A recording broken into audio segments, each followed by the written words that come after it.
Yeah, I mean, I figure as we go along, especially since you know your chart. Mm-hmm. Yeah. Any of this stuff, if you want to talk about like, what do you think this is gonna mean for me? Oh, geez, great. Oh no. No, let's do it. Yo, okay. I mean, I live for this shit, so yeah. You know, like, let's do it. Let's go for it.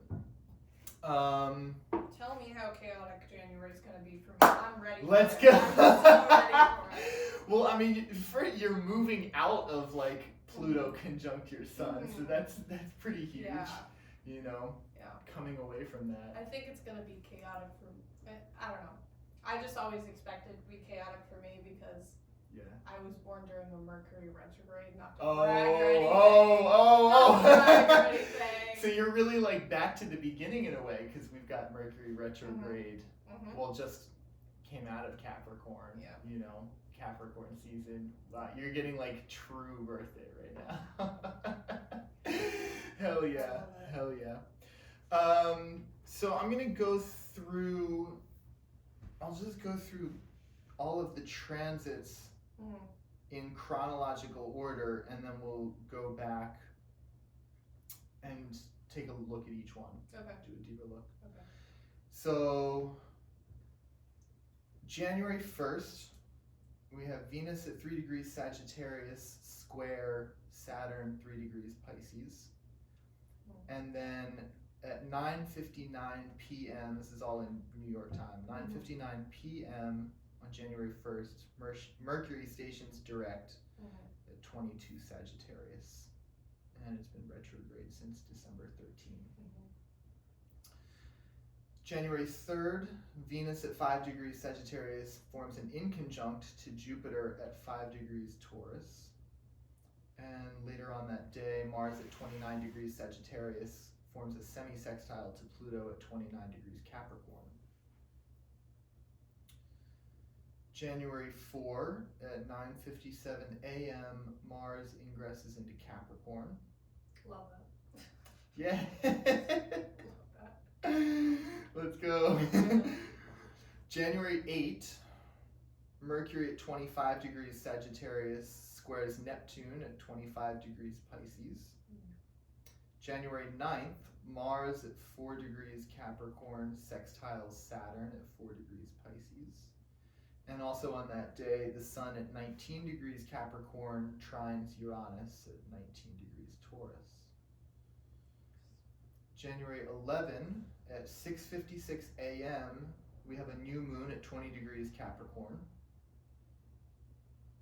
January 12, Mars at 5 degrees Capricorn trines Jupiter at 5 degrees Taurus. And January 13th, Mercury at 29 degrees Sagittarius semi-sextiles Pluto at 29 degrees Capricorn. And then at 9:49 p.m., Mercury ingresses into Capricorn. On January 15th, the Sun at 25 degrees Capricorn sextiles Neptune at 25 degrees Pisces. January 18, Mercury at 4 degrees Capricorn sextiles Saturn at 4 degrees Pisces. January 19, Venus at 25 Sagittarius squares Neptune at 25 degrees Pisces. And Mercury at 6 degrees Capricorn trines Jupiter at 6 degrees Taurus, also on the 19th. January 20th, the entire universe ends and starts again because at 8:20 a.m. we have the Sun conjunct Pluto at 29 degrees Capricorn. At 9:07 a.m., the Sun ingresses into Aquarius, and the Moon also enters into Gemini from Taurus at that same time. And then at 9:17 p.m., Pluto ingresses into Aquarius. It's a lot. Yeah, it's a big day. Yeah. That's a big day. Sure. Yeah, we're gonna spend some time on that Yeah. day. Yeah. January 23rd at 3:49 a.m., Venus ingresses Capricorn. And then Venus at 1 degree Capricorn later that day semi-sextiles Pluto in Aquarius. January 25th at 12:51 p.m., we have the full moon at 5 degrees Leo. January 26th, the Sun at 5 degrees Aquarius semi-sextiles Saturn in Pisces. January 27, we have Mercury conjunct Mars at 17 degrees Capricorn. And at 12:48 a.m. on January 27, Uranus stations direct at 19 degrees Taurus. And also on that same day, Sun at 6 degrees Aquarius squares Jupiter at 6 degrees Taurus. January 28th, Venus at 6 degrees Capricorn sextiles Saturn at 6 degrees Pisces. Venus is also trining Jupiter at 6 degrees Taurus. Mercury at 19 degrees Capricorn trines Uranus at 19 degrees Taurus. And Mars at 19 degrees Capricorn trines Uranus at 19 Taurus. And also on that day, I'll just say it now too, there's from like 2:30 a.m. to 4:15 a.m. we get a kite, right? Do you know this aspect pattern? Yeah. A kite? Yeah, so we end up with a grand trine between the moon, Venus, and Jupiter, and that's moon in Virgo, and moon in Virgo is opposing Saturn in Pisces. So they're all at 6 degrees of their different signs that day. Yeah. And then the following day, January 29, we actually get another kite, but it's kind of loose, this one. This is like 4 a.m. to 6:30 a.m.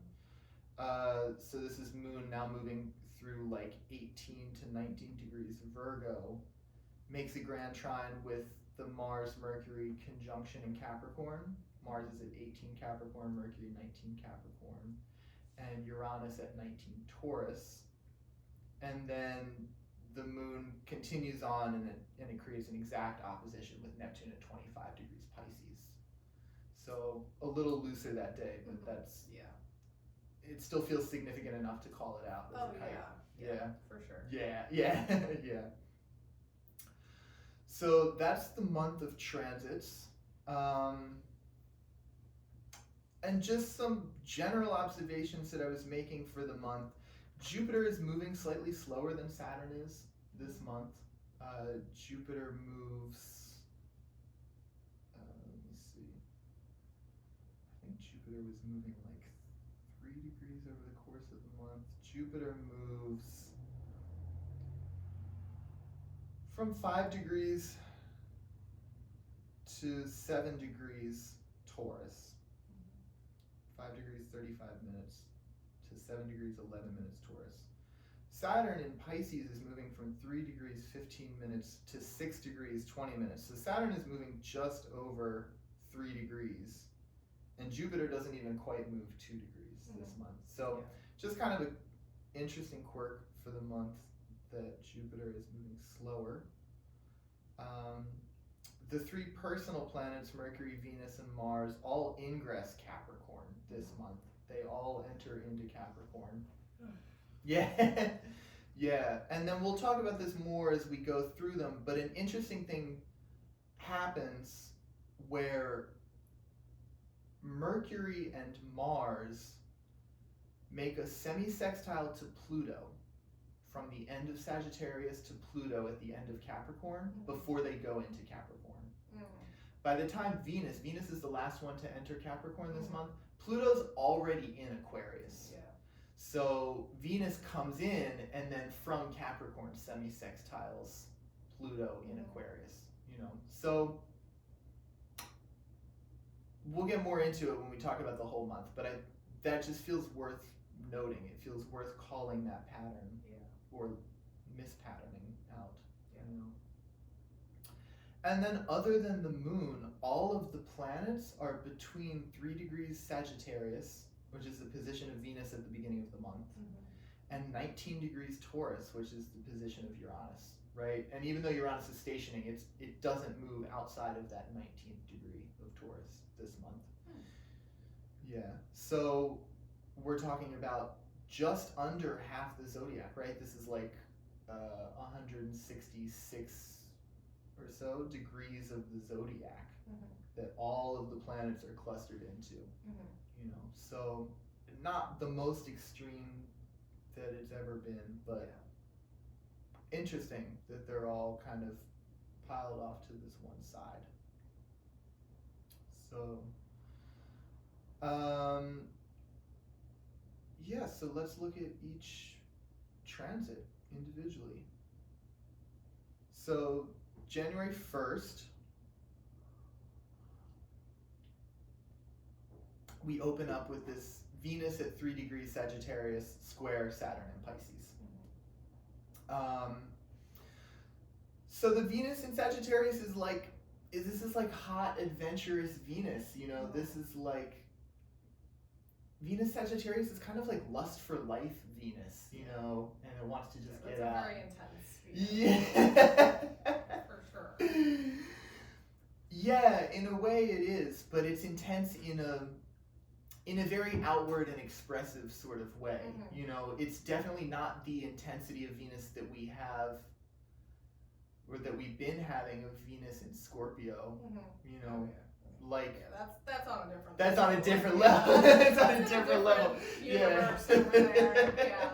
Yeah, and it's the more that I've been looking at this, the transits over the past few months, Venus actually feels very center stage to me right now when it comes to the faster moving planets. And I think a lot of that comes down to the South Node being in Libra, you know. For me, the nodes are actually, they're very, very powerful, and the fact that we just had the nodes shift and the eclipses shift into the Aries Libra axis, you know, I think having that, what did we have? We had solar eclipse in Libra in the middle of October. That felt powerful on its own, and then we had, like, at the top of December, we had Venus pretty close to the South Node and within maybe 2 degrees of the place of that eclipse, forming a square to Pluto in Capricorn. So it felt like there was a lot of Venus archetype coming up with the eclipse to begin with, just the nature of eclipse and South Node, you know, in Libra, and then Venus coming in and making this aspect to Pluto from the, not just the same sign, but really like the same couple of degrees of Libra. It just feels like it's pulling Venus center stage, you know, and then so Venus making this aspect to Pluto, and then Venus transiting through Scorpio, which is kind of pulling some of the archetypes that Pluto is going to pull. You know, it just seems like the things around Venus of creating connection, relating to people, these kinds of things, they feel more center stage and they feel more under examination at this time, I think, you know.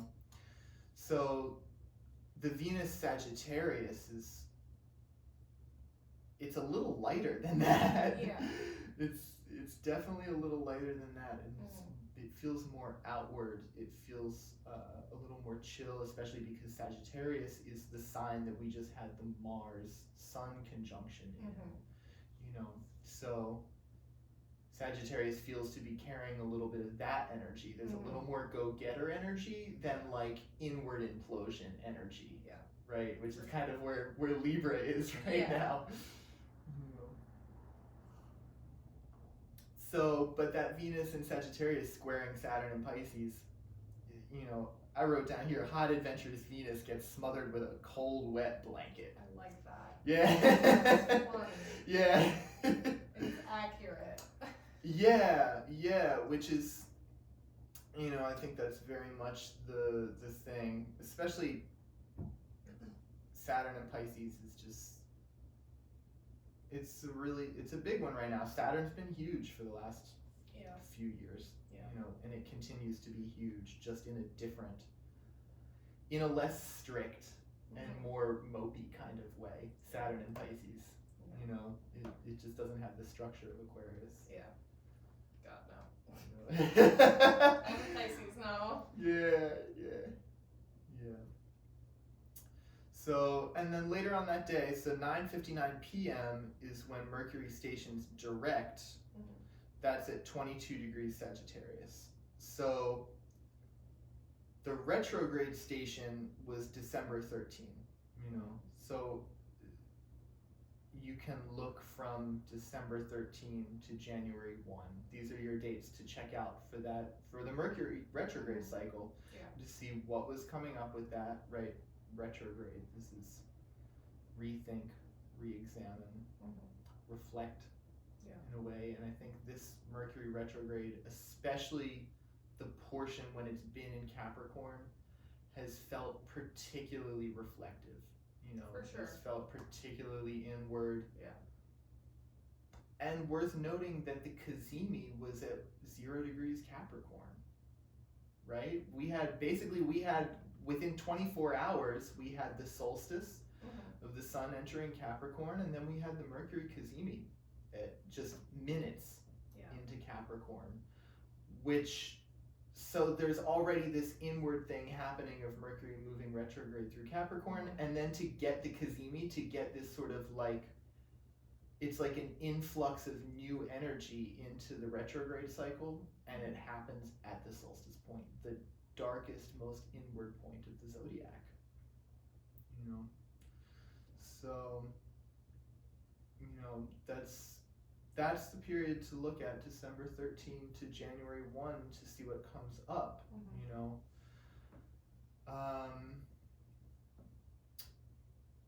but the direct station in Sagittarius, and worth noting, it's like a loose square to Neptune at 25 Pisces.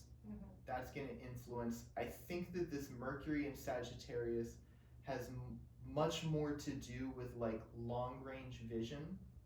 And I think now that we're coming back to that Mercury Sagittarius and then stationing direct there, that feels like the Mercury function, right? Mercury, the left brain, logic, reason, thought, rationality, is trying to kind of imbue the Sagittarian vision that it has with the slow, structured, steady, practical thought that it picked up from Capricorn.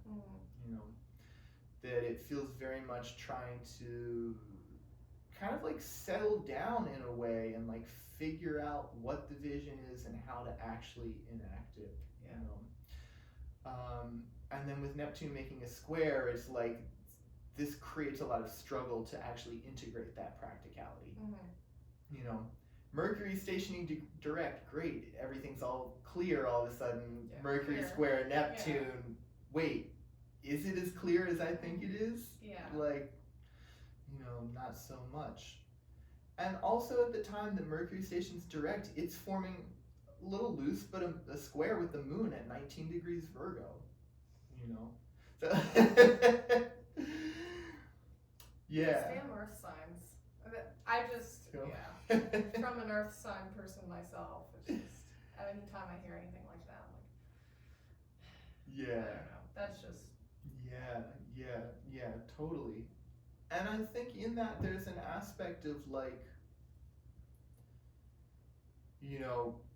Mercury's Mercury's trying to get its shit straight, and then the moon in Virgo forming a square to it is why can't I get it straight, right? And of course Neptune forming the square is not going to allow it to get anything straight. It wants everything to be so hazy and nebulous in a way, and then the moon in Virgo is going to say, what's wrong with this picture? And that turns very inward as well. The moon in Virgo is very, very inward. It's very self-critical, so I think this is going to be a kind of tricky getting back on our feet with Mercury a little bit. I think it's going to be a little up in the air until Mercury actually comes back to Capricorn. It's going to be a fun time. So ready. It's going to be a fun time. Yeah, it will be. It will be. I think the Mercury Capricorn, when Mercury went into Capricorn, just direct at first, it was huge shift. Much more settled, I think. Much more settled, much more much more pragmatic, much easier to deal with in a way, right? Because right now anything in Sagittarius is also squaring Neptune and Saturn in Pisces, you know, which just makes the Sagittarian thing so murky and so hard to actually enact, you know. So January 3rd is the Venus at 5 Sagittarius forming an inconjunct at Jupiter 5 Taurus. This is like Venus Sagittarius, right? Again, this is the hot, adventurous Venus being attracted to things that are away from home, right?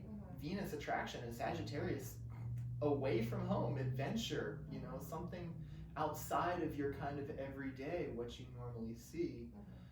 But Jupiter in Taurus is all about growth through stability. You know, it's all about being in one place and really expanding through that, you know. So, you know, the inconjunct is kind of like total blockage. There's like total disconnect between the two archetypes.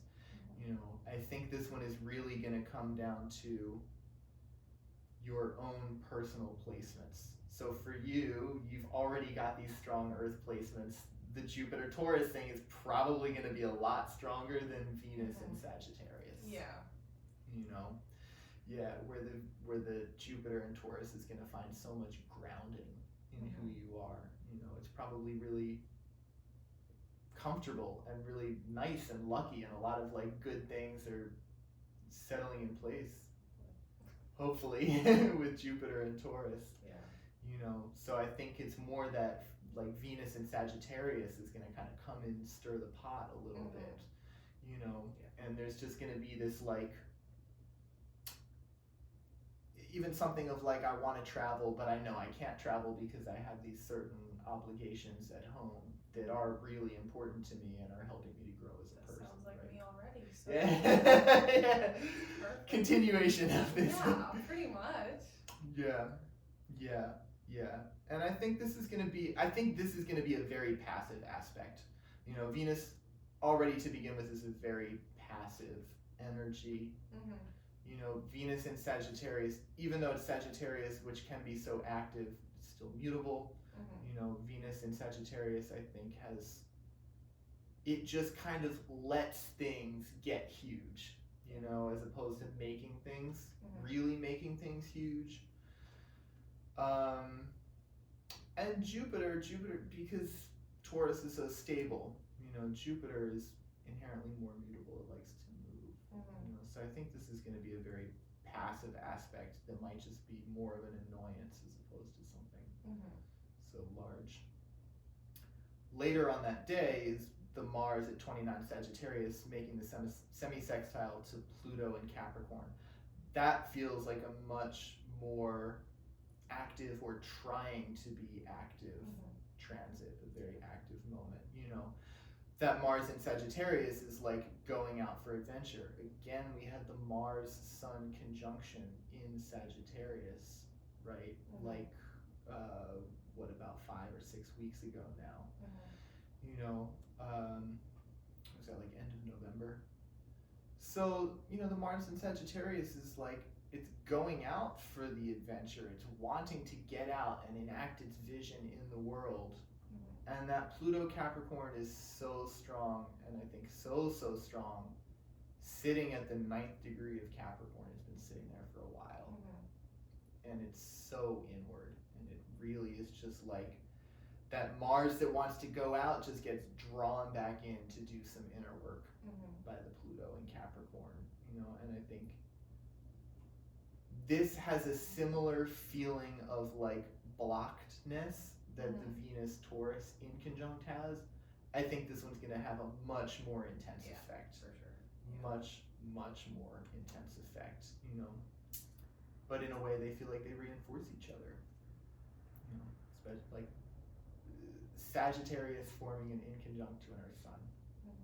You know, it's just throwing the dirt on the fire.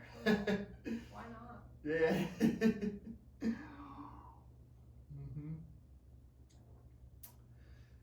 So then next day, January 4, this is 9:57 a.m. We have the Mars ingress into Capricorn. So this is the first personal planet of the month, right? On this Mars, then Mercury, then Venus entering into Capricorn. And this is where that like assertion function is just, it slows down, it gets less adventurous, it gets less idealistic, it gets much more grounded, much more realistic, much more focused on what's the plan. You know, I think that,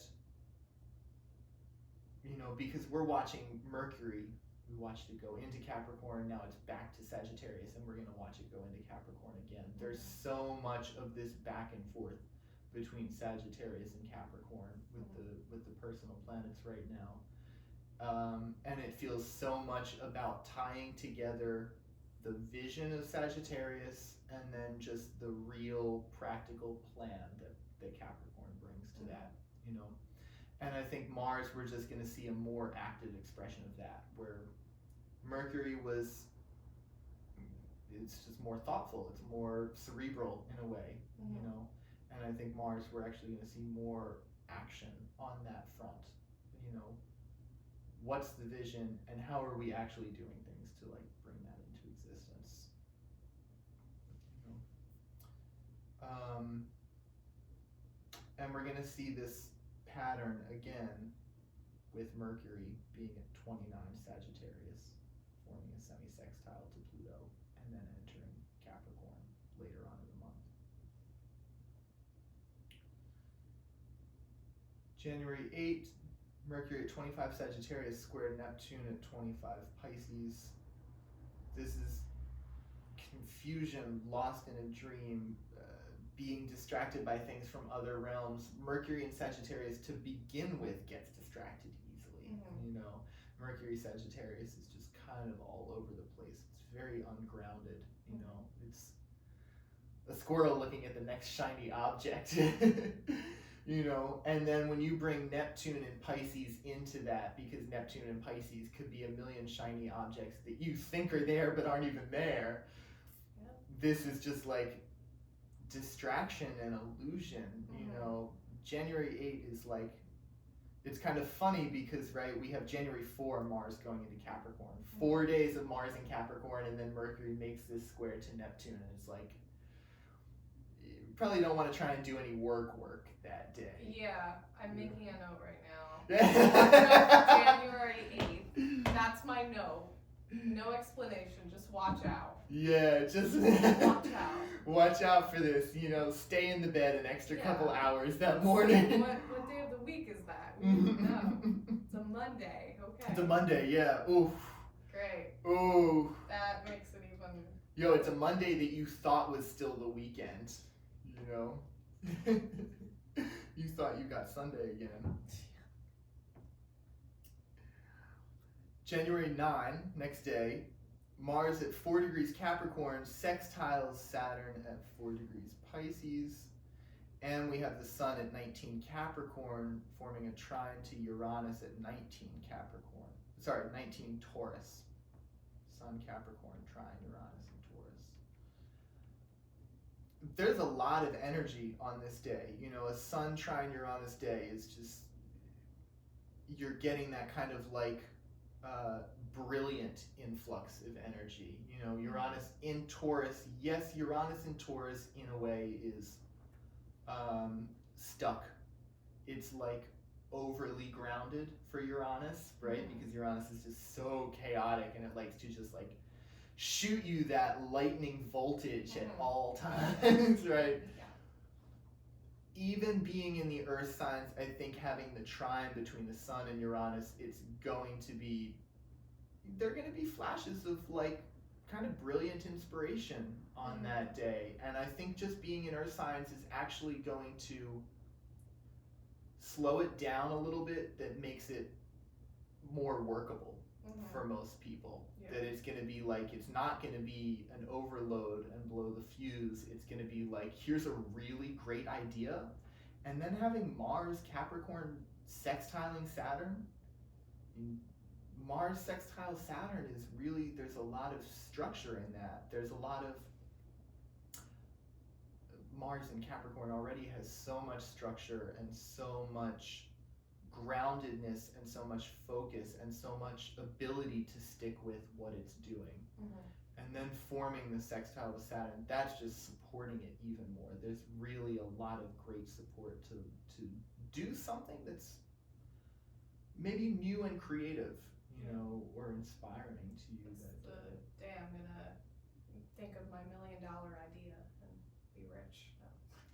Yeah. That's not bad. I mean, I bet if you could get an election that had Uranus like in the first house or really close to the ascendant, or if you could get it at the midheaven, right up in there, and if you could, you know, sit in a meditation at that time, you know, meditating on your $1 million idea. Oh yeah. You know? For sure. Yeah, I think that would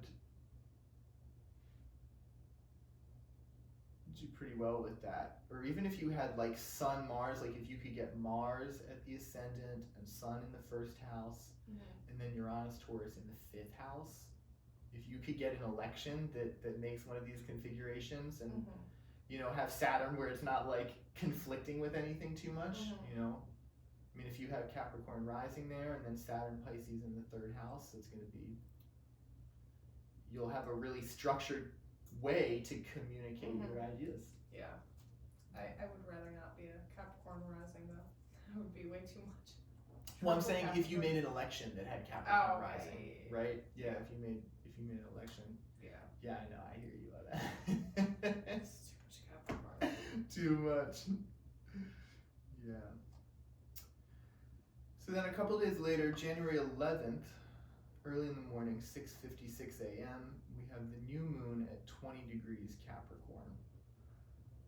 This one is particularly interesting because the nodes at this time are at 20 degrees Aries Libra. So we have a new moon at the exact midpoint, right? We have it at the bending. So with North Node in Aries and South Node in Libra, what this means when the moon is at 20 Capricorn, the moon is the lowest it can be in the sky.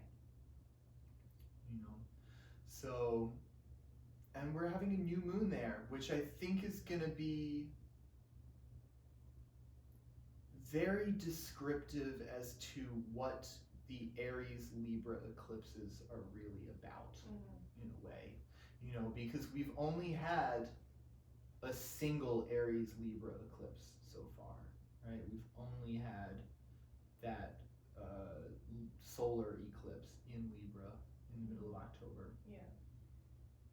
And then when you have a configuration of something squaring the nodes, it's so easy for that energy to be kind of sucked into whatever the archetype of either of the nodes is, you know. So having a little bit of perspective from the Libra eclipse and then having this new moon in Capricorn, I think in a way it's really going to show almost like a fork in the road, you know, of being able to go this way versus being able to go that way, you know.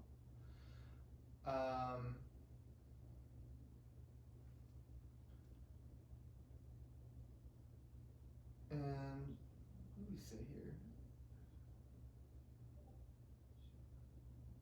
So, yeah, the archetypes correlate to the Venus South Node Libra square Pluto combination from the beginning of December. I'm actually not certain why I said that. Let me see. Let's look at the chart.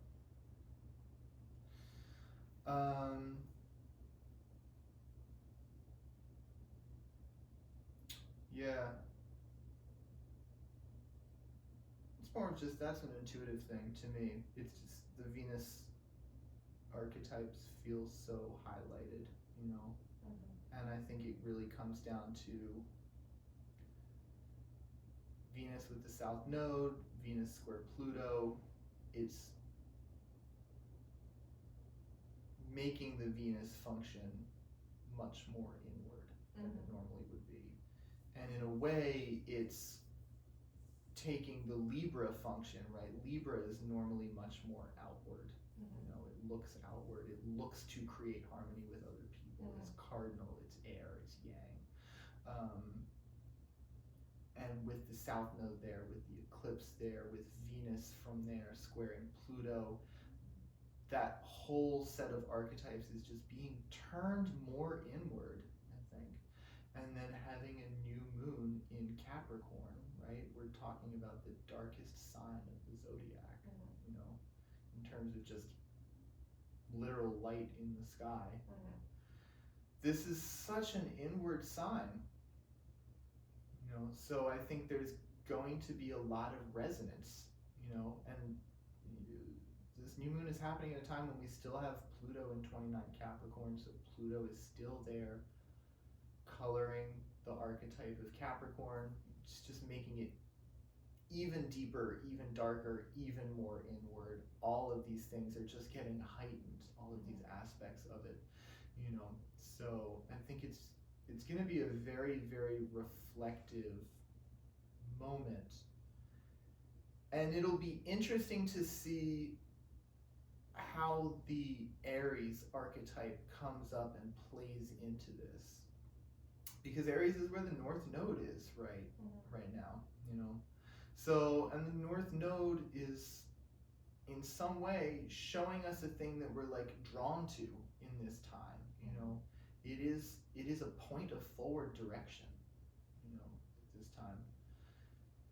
So all of this inward stuff is just like, inward means you're not focusing outside of yourself, you're focusing into yourself more, you know.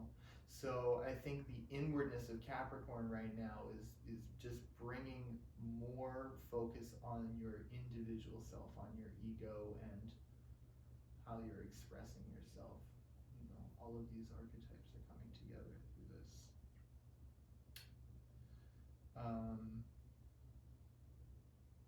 I think the big question on the new moon in Capricorn is like, what am I building? Mm-hmm. You know, I think that's the biggest one with Capricorn. Capricorn is all about what's getting built. Mm-hmm. You know, yeah, and do I know it? Yeah. What has been built up into this point? Mm-hmm. How do I feel about it? Mm-hmm. And what are we going to continue to build? Yeah.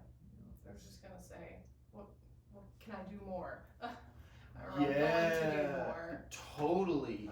Absolutely. Absolutely. Which I think that's a really, really on point comment. Mm-hmm. Yeah, especially being square the nodes. Mm-hmm.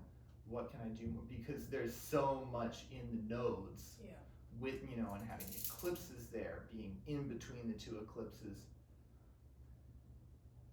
And the Aries Libra axis being newer in a way, you know, there's so much chaos or ungroundedness in that. Mm-hmm. You know, what more can I do, and what more can I do to try and, I guess like a higher manifestation is like, what can I do to try and help this shift go more easily, Mm-hmm. you know. Yeah. And then a lower one is like, my life is fucking getting ripped up, you know, what am I Mm-hmm. supposed to be doing? What Yeah. am I supposed to be building? Mm-hmm. If it's really changing that much right now, Mm-hmm. which, you know, it could be with the eclipses changing signs.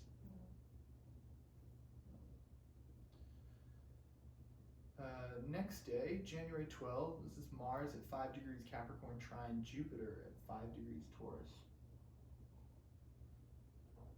I think this is a really beautiful 2 days in a row, because you have that new moon in Capricorn, Yeah. and then we get Mars trine Jupiter in Earth signs. Yeah. So that feels like a really encouraging follow-up to the new moon. That feels very much like whatever is being birthed into existence on the new moon, you get a day right off the bat where you're just going to be hitting it. Mm-hmm. And it's going to start coming into existence. You know, Mars trine Jupiter is,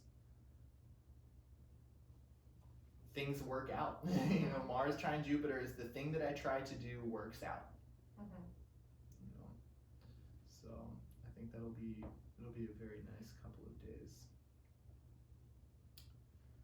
And then the next day, January 13, so this is the day that we get Mercury at 29 Sag, forming a semi-sextile to Pluto at 29 Cap. And then at 9:49 p.m., we get Mercury entering Capricorn. So, and this happened prior to the retrograde cycle on December 1st. You know, so you'll get that synchronicity thing. You know, where those 2 days are correlated. So January 13 and December 1. You know, and I think when you get that, when you get the retrograde and you get Mercury coming back into Capricorn again, right? There's a fundamental thing here of like, it's like Mercury's learned something, you know? It had to go back through, redo all this stuff, and now it's getting a second chance to come in again, you know? And because I just keep seeing this sort of overarching pattern for the month of like Sagittarius to Capricorn. There just seems to be such a strong thing of like tying the 2 together, you know, having all 3 of these closer planets moving from Sagittarius to Capricorn. There's such a push to pull them together, you know, and then it just becomes a question of like, you know, I think there's a question of like, why did we get a retrograde here? Why are we getting you know, Mercury getting a second chance coming into Capricorn? I think part of it has to do with like, you know, right now, Sagittarius is squared by Saturn and Neptune and Pisces. So it makes the Sagittarian thing, I think, just harder to kind of grasp onto and harder to live into in a way. So it's like, are we getting another chance? Because, you know, we're getting another chance to sort of like refuel the Sagittarius thing a little bit, you know, just kind of like pump up the vision a little bit more, pump up your curiosity, you know, before it's time to like bring it into Capricorn and like hunker down, you know.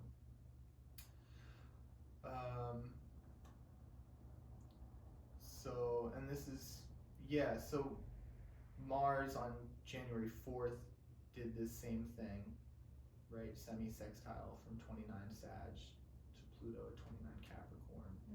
And we're getting a sort of echo of that now, January 13 of Mercury, 29 Sag, making the semi-sextile and then entering into Capricorn.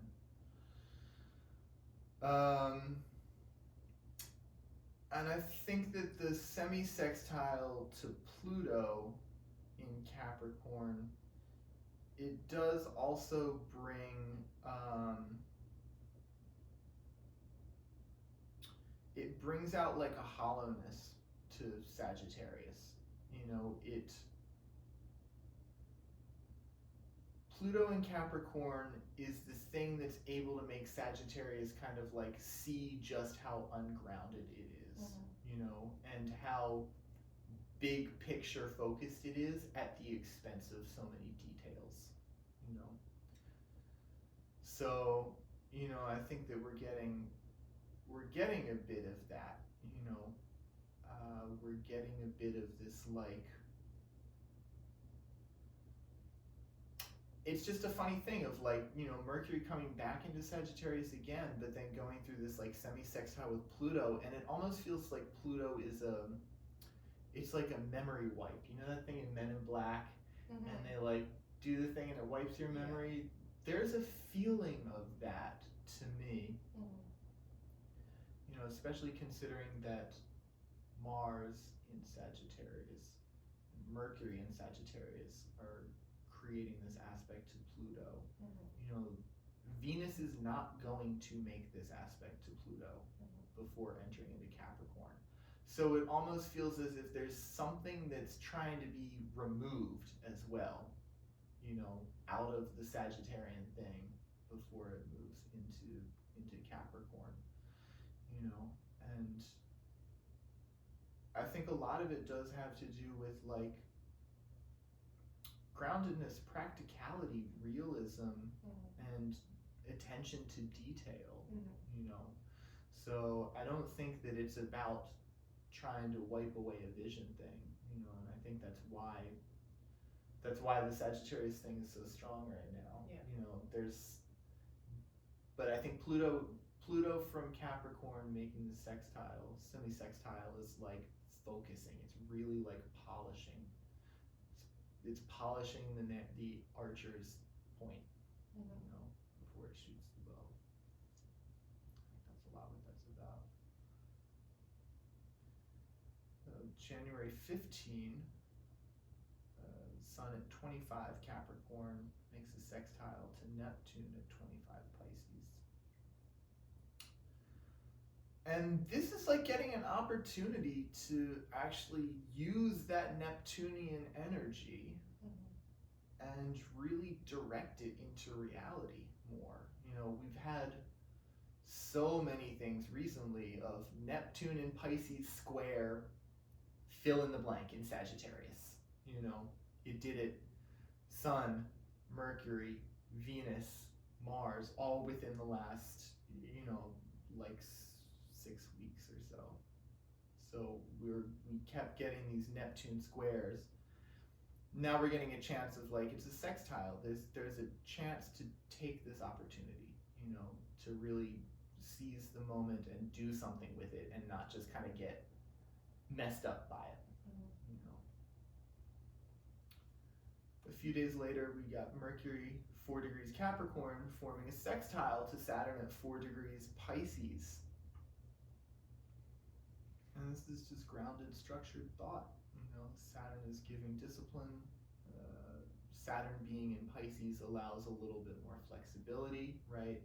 Mercury in a Saturn-ruled sign, there's so much structure and so much groundedness. Saturn in a water sign, there's just a little more movement, you know. So, and, you know, it might follow up that Sun to Neptune thing in a way where there's just a little more flexibility and maybe in a way a little more inspiration in all of the earthiness that's going on with Capricorn. You know. And the next day, January 19, Venus at 25 Sagittarius squares Neptune at 25 Pisces. Kind of another tricky Venus aspect in a way, right? Because this is like getting swept away in a dream and being lost in the ideal and, you know, just kind of losing touch with reality a bit, getting ungrounded.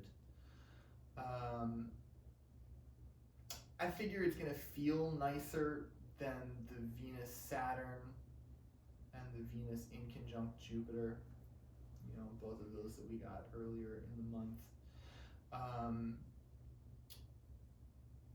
But it definitely like brings us away from what we had on the 15th and the 18th, right? Immediately prior to this, getting the Sun, Neptune, getting the Mercury, Saturn. Yeah.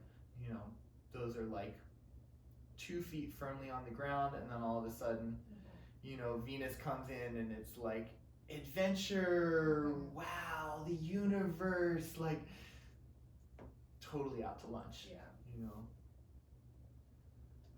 And that day we also get Mercury at 6 Capricorn trining Jupiter at 6 Taurus. So this gives more clarity, you know, and I think this will ground out the Venus thing a little bit.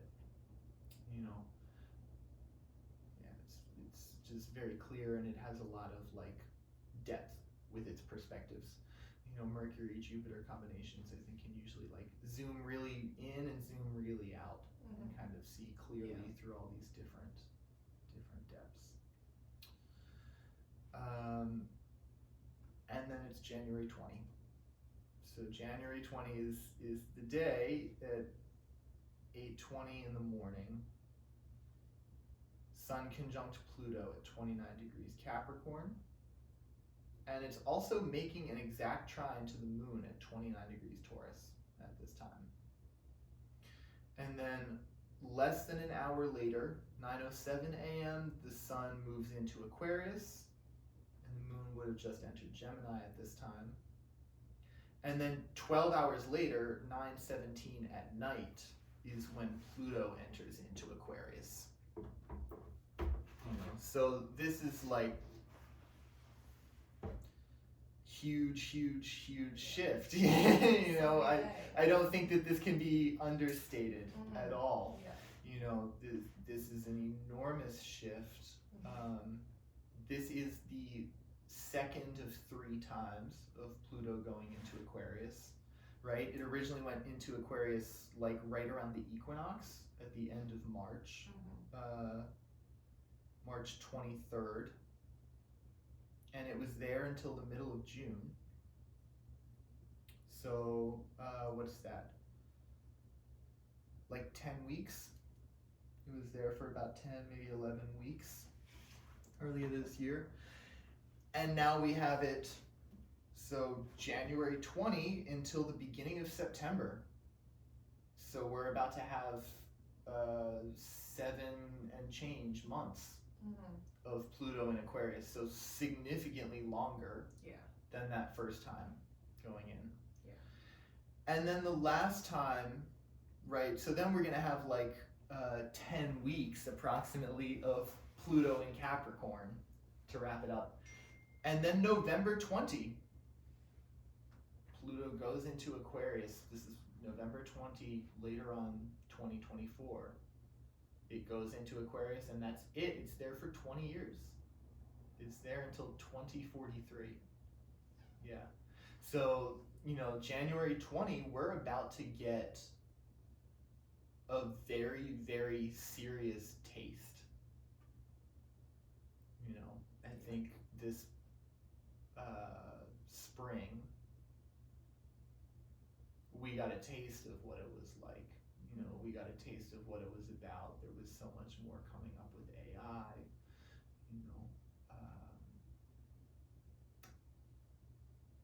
But that's like a quick reaction to it, I think. You know, I think that this time, being there for like 7.5 months, we're really gonna get a chance to see how do I feel when Pluto is in Aquarius. We're not dipping our toes anymore. We're not dipping. No, you're getting your head dunked in it, and you get one last chance to come out and dry off. Yeah. Yeah. Exactly. You know. And I think it's interesting too to look at, because there's been a huge shift over the past few years now of much slower moving planets and symbols moving from Capricorn into Aquarius, you know, and the first being like kind of Jupiter and Saturn together, right? And we had Saturn in Capricorn, and then it was like spring of 2020 when Saturn moved into Aquarius, you know, and then Jupiter, and it went back into Capricorn. Jupiter was still in Capricorn. Jupiter came up and met Saturn, and they made the conjunction at the end of Capricorn and then moved together. So they made that exact Jupiter-Saturn conjunction at 0 degrees Aquarius, you know, which is, it just heightens the whole thing of Capricorn moving to Aquarius to me. This is not just Saturn moves into Aquarius, and then a few years later Jupiter moves into Aquarius, and a few years later Pluto moves into Aquarius. No, this is a symbol that forms a 20-year cycle, right? The Saturn-Jupiter conjunction. And that particular conjunction was not only the beginning of the 20-year Jupiter-Saturn cycle, it was also the beginning of 200 years of Jupiter-Saturn conjunctions in air signs, coming out of 200 years of Jupiter-Saturn conjunctions in earth signs. That alone is a large shift. And this Pluto moving into Aquarius feels to me like it's almost the nail in the coffin on Capricorn, in a way, you know. And, you know, it might be why there's so many personal planets in Capricorn right now, too. We're kind of like finishing up our own individual business with what Capricorn is really about, you know. But I think it's especially so, it's just so strong, right? Capricorn and Aquarius, both ruled by Saturn. Yeah. You know, Capricorn, the yin side of Saturn. This is Saturn in the past. How has it always been? You know, what's the way that we've always done it, and how are we going to continue to uphold the way that it was always done? You know, how are we going to create vertical power structures so that there's organization in society, and, you know, the correct people are at the top? I think this is a lot part of the Capricorn archetype, you know. There's a certain feeling of rightness. It's the mountain goat, and the mountain goat climbs the mountain. The mountain is also, you know, the pyramid structure of society, too. There's so much in that. And then from Capricorn, moving into Aquarius, the yang side of Saturn. Yes, co-ruled by Uranus, but still, this is a Saturn sign, you know, and I think we saw that with Saturn in Aquarius, because Saturn in Aquarius was the lockdown. Yeah. Right? We really saw firsthand that Aquarius is very much a Saturn-ruled sign. Saturn Aquarius is insane. Yeah. Right? It's like it's very deeply Saturnian still. Yeah. But it's a whole new thing. You know, it's future thinking. How are we going to do this differently to try and, you know, face the times that we're in right now? I think this is so much what Aquarius is about. I think there is more focus on horizontal power structures. There is a focus on decentralization. You know, it's the water bearer, right? So trying to, Aquarius is like trying to get to Pisces in a way. You know, the water bearer is going to the kind of sea of the collective unconscious. You know, it is more about the group, more about the collective, more about equality over the collective, over the group, but still very focused on structure, still very focused on how structure is going to work for the group, and how the group is going to kind of embody structure. You know?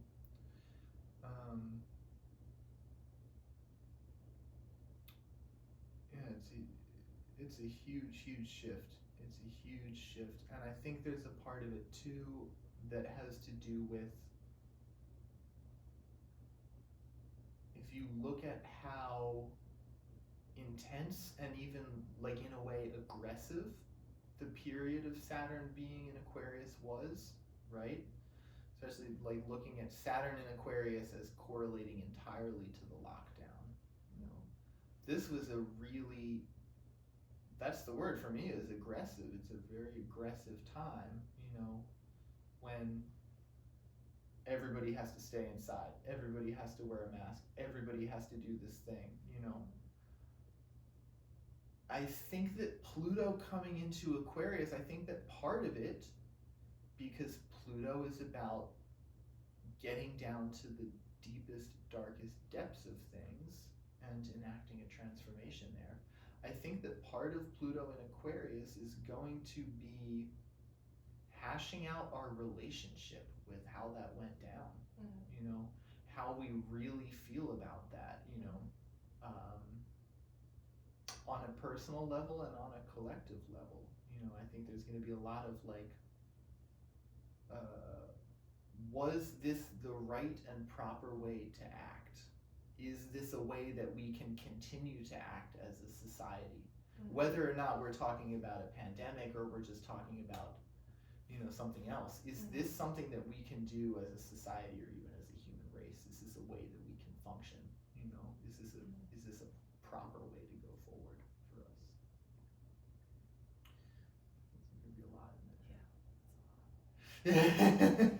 Yeah. 20 years to. What'd you say until 20? Until it's 2043. Yeah.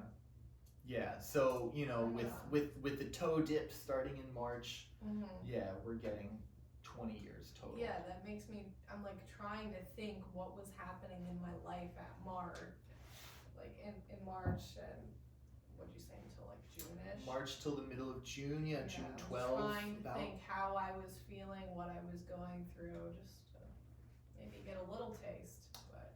Yeah. We'll see. Yeah. Right. Totally. Yeah, I know that was a massive shift at that time. I remember that was a really, really dramatic shift, and it really changed a lot of personal things. It changed a lot of personal dynamics. It changed certain structural dynamics as well. It's a huge shift. It's a huge shift, and especially like. You said you're born in 2003, right? Correct. So Pluto went into Capricorn, right? So you're born with Pluto in Sagittarius, but Pluto went into Capricorn in 2008. That's not necessarily a time when you're really gonna have so much perspective of like, this is the way it used to be. This is the feeling of Pluto in this sign, and this is the feeling of Pluto shifting into a new sign, Even for me in a way, right? I'm born in 1996, so I would have been 12 when it shifted. I do remember 2008. I remember that being a pretty, that was a tough year. That was not an easy year. A lot of, right? There were a lot of structural struggles then, right? So again, we're talking about Pluto's Saturn ruled signs. It's, trouble and transformation with structure. But still, for people that are like kind of our generation, this is going to be a huge shift. We haven't lived through a bunch of Pluto shifts. And, just tangentially, but kind of interesting that Pluto Scorpio was only about 12 years long, I think. Pluto Capricorn was like 13 years long. Wait, sorry, what did I just say? Pluto Sagittarius was like 13 years long, right? Pluto Scorpio was something like 83 or so, 83, 84 until 95. And then Pluto Sagittarius was 95 until 2008. So we're talking about, give or take 12 years in a sign. Pluto Capricorn, a little bit longer. We've had it for like 15 years. Now we're headed into 20 years of Pluto Aquarius. We're headed into a whole new time, and it's going to have 20 years to start making these shifts. And I think that it's just huge to put that up against the Jupiter-Saturn conjunction moving into air signs for 200 years. The world is changing radically, and it's getting away from the archetypes of Earth. It's getting away from material reality, and it's headed to something that has much more to do with cerebral connectivity, I think. It has much more to do with like these ideas about like hyperconnectivity, about all places being connected through cyberspace, about the power of electricity and electrical transmission, the power of data transmission and availability of it. and the structures that surround these things. This is, and I think this, like Pluto in Aquarius is going to be a huge shift, and then I think we're going to get, like in a couple years, we get Uranus moving into Gemini, and that is probably like it, right? Yeah. That's going to be like kind of the end of these enormous shifts of Earth to air. So that's a lot to think about. It's a lot to think about. Yeah. Taking it all in. Yeah. I know it's a huge amount to think about, and it's cool because we get to live about it too. Yeah. So yeah, and it's a fixed sign. It's a fixed sign, so there's something to that. I think Pluto in a fixed sign is deep and lasting change. Pluto in Capricorn, cardinal sign, is more tearing shit down. Pluto coming into a fixed sign is deep, very lasting change. So, and it has a lot of time to do it too. Yeah.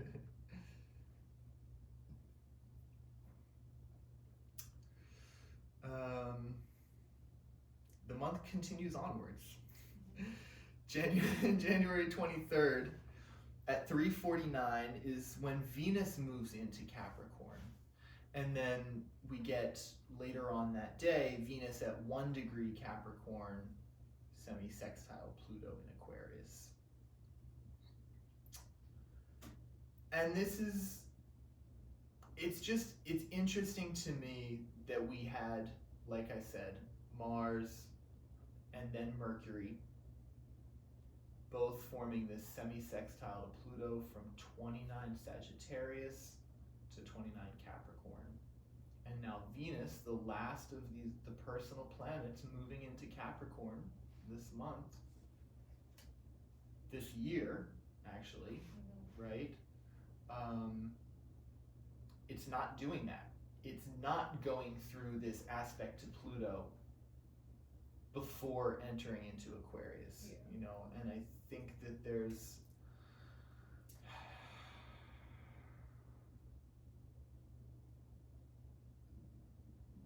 something about that, and I think it does,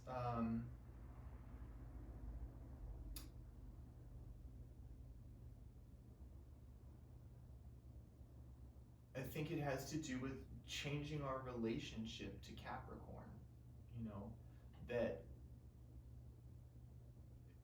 changing our relationship to Capricorn and changing our relationship to structure, right?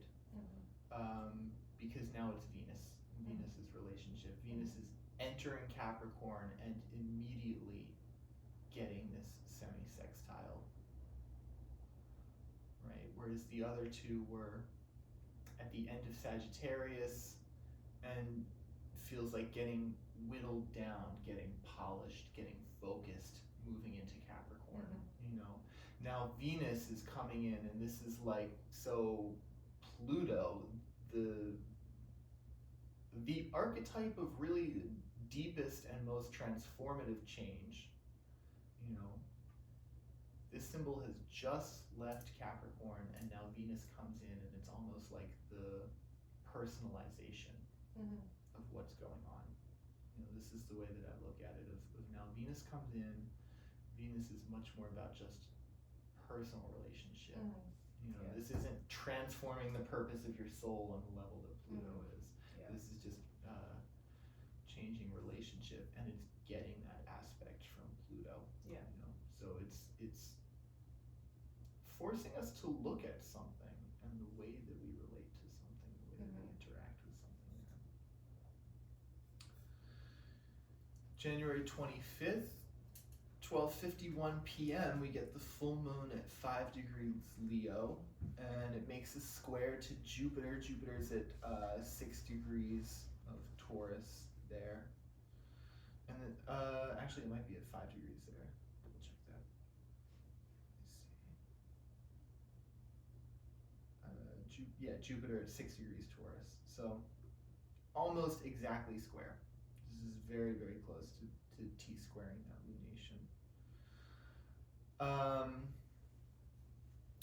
This one's interesting. It's like, this is like big ego energy, something that we really have not had the whole month, in a way, you know.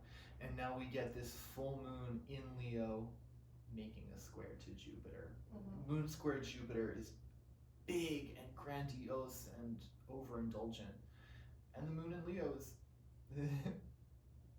Enough said. Moon in Leo. Moon in Leo, yeah. Right. What more can you say? Yeah. In a way, it's also big and grandiose and self-indulgent, you know, just like stroking its own ego so much. Yeah. Like strutting your shit. Yeah. Anything of that sort. Yeah. So, yeah, and I was looking at like all of the planets that are in Capricorn, right? Mercury, Mars, Venus, they're all making these trines to Jupiter as they move through Capricorn. Which ends up being a lot of real tangible work, you know. Trine with Jupiter between Earth signs, this is like, you're really getting something done and really, really building something and really expanding. And you can feel the results of it, you know, from Capricorn to Taurus with Jupiter there. I think now we're getting that full moon and it's squaring Jupiter. This is like, whoa, you're feeling really good about everything you got done, aren't you? You're like getting that kind of inflated ego thing, you know. This, I think, is going to be a time to really like just try and look at yourself and like rein it in if you need to rein it in. You know, just try and stay objective, you know. Keep perspective on what's really going on, you know, and how much you have really done or really not done. January 26th, you have the sun at 5 degrees Aquarius making a semi-sextile to Saturn in Pisces the day following this full moon, you know. So this is like kind of Saturn comes in and just cuts down any of that ego inflation, you know. Especially Saturn in Pisces. Saturn in Pisces is so... It's like concerned with the collective in a way, but it's like more emotionally concerned with the collective, you know. Full moon in Leo, emotionally concerned with itself. Yeah. And then Saturn coming in and just kind of cutting that down in a big way. January 27, Mercury conjoins Mars at 17 degrees Capricorn. And this is like being able to really hone in on and attack the details. This is a high amount of steady focus, you know. This is thought and action coming together in a real and tangible way, you know. And the attention to detail, I think, is particularly important, especially just coming off of all of these planets coming out of Sagittarius, you know, where there isn't so much attention to detail that way.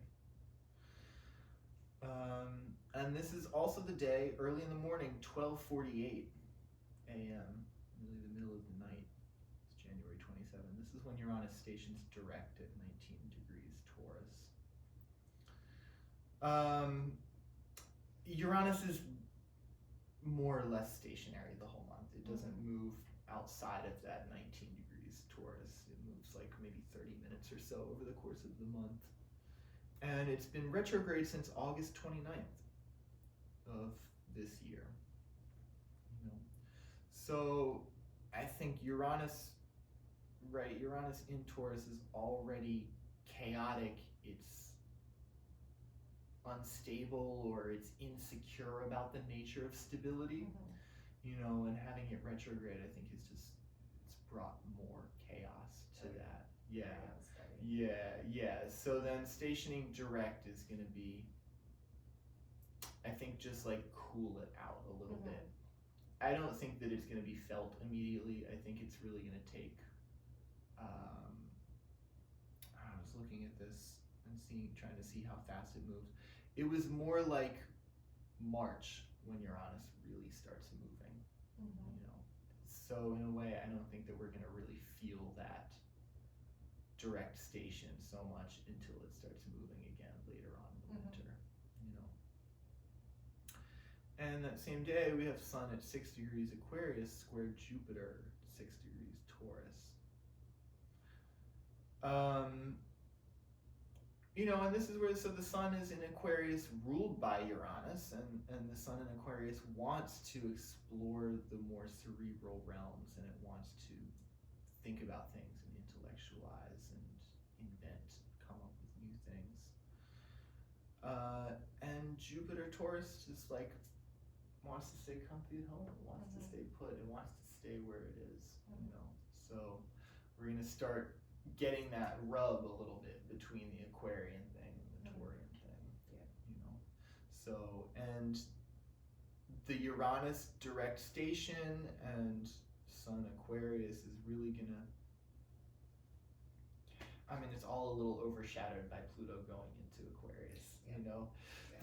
But these things are just, they're big shifts, even just coming out of like all of the other stuff in Capricorn right now. You know, they're gonna rub up against each other. And then January 28th, so this is that first day that we get a kite. You know, this is like 2:30 in the morning till 4:15 in the morning. We get a kite with the moon moving through the 6th degree of Virgo and completing a grand trine with Venus at 6 degrees Capricorn and Jupiter at 6 degrees Taurus. And that moon Virgo is opposing Saturn at 6 degrees Pisces, you know. So the moon, Venus, and Jupiter trine, it feels really good. These are like really, they're beautiful feel-good symbols. You know, they're comfortable, they're nurturing, they're easy to deal with, all of that. And, you know, I said here, even with the moon in Virgo and Venus in Capricorn, like they're not necessarily the happiest in those particular signs. You know, even through that, just creating that grand trine and having Jupiter, it's like they feel good about reality, even if reality isn't like all that it cracked up to be, you know, kind of thing. Yeah, they like feel good about where they are. And then the opposition, Moon Saturn, this brings in like, it brings in a difficult emotional side to it, you know.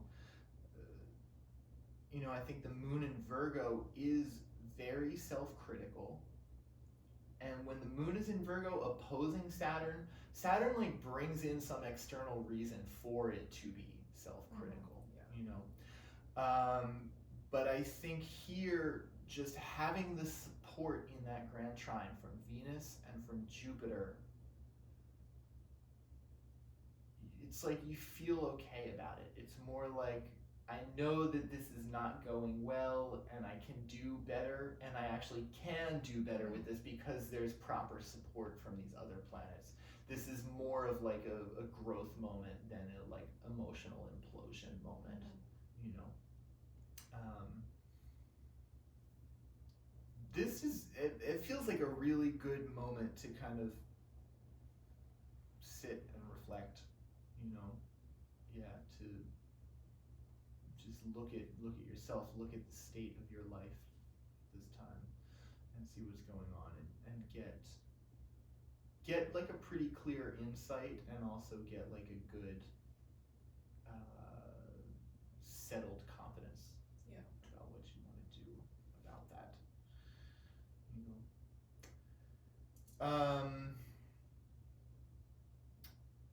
The same day, we'll do it like this, the same day we have both Mercury and Mars from 19 Capricorn trining Uranus at 19 Taurus.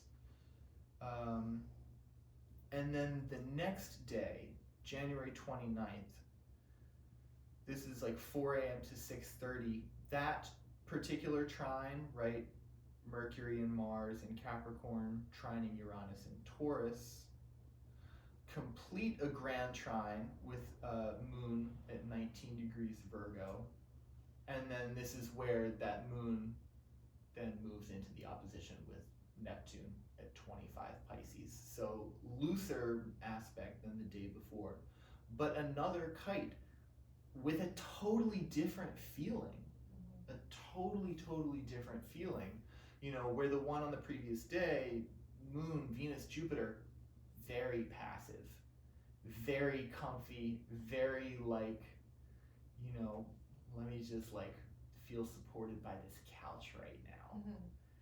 And now we're getting the next day this grand trine of Moon, Mars, Mercury conjunct, and Uranus. So much more active, so much more cerebral and inspired, you know. The Mars Mercury thing is like, that's like blunt or even aggressive verbalism, you know.